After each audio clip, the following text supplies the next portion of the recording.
शर्यत अजून संपलेली नाही, कारण मी अजून जिंकणार आहे. या आपल्या 11व्या एपिसोडमध्ये आपलं स्वागत आहे.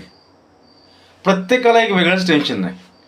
लहान मुलांना आई मोबाईल देईल का नाही याचं टेन्शन, शाळेत जाणाऱ्या मुलांना अभ्यासाचं टेन्शन, शाळेतल्या टीचरांना मुलांचं टेन्शन, वयात येणाऱ्या पोरांना वेगळंच टेन्शन, कॉलेजच्या पोरापोरींना प्रेमाचं टेन्शन, कुणाला करिअरचं टेन्शन, कुणाला नोकरीचं टेन्शन, लग्नाळूंना छोकरीचं टेन्शन, लग्न झालेल्यांना लग्न टिकेल का नाही याचं टेन्शन, आईच्या अपेक्षा जास्त असल्यामुळे आणि मुलीचं वय वाढत असल्यामुळे मुलीला लग्नाचं टेन्शन, सासूला सुनेचं टेन्शन, सुनेला सासूचं टेन्शन, नोकरी करणाऱ्यांना नोकरी टिकवण्याचं टेन्शन, व्यापाऱ्यांना कर्ज फेडलं का नाही टेन्शन, आजारी रुग्णांना आजाराचं टेन्शन, डॉक्टरांना पेशंट दवाखान्यात येईल का नाही याचं टेन्शन, कर्ज काढून गाणं घेणाऱ्यांना EMIचं टेन्शन.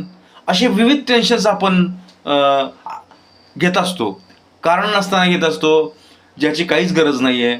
आणि हे टेन्शन्स आपल्याला आपल्या जीवनामध्ये अतिशय खडतर हे करून टाकतात. आपलं जीवन हे अतिशय त्रासमय करून टाकतात.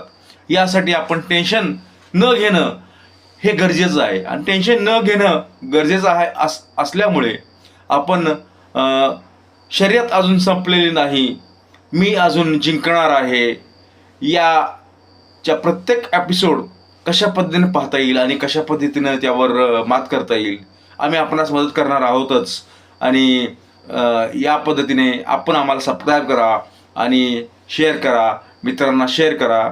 ज्यांना टेन्शन्स आहेत, ज्यांना डिप्रेशन आहे, ह्या छोट्या छोट्या गोष्टी त्यामुळे त्यांचं आयुष्य हे एक खडतर होऊन जातं आहे, त्यांच्यासाठी आपण प्रयत्न करणार आहोत. शर्यत अजून संपलेली नाही, कारण मी अजून जिंकणार आहे.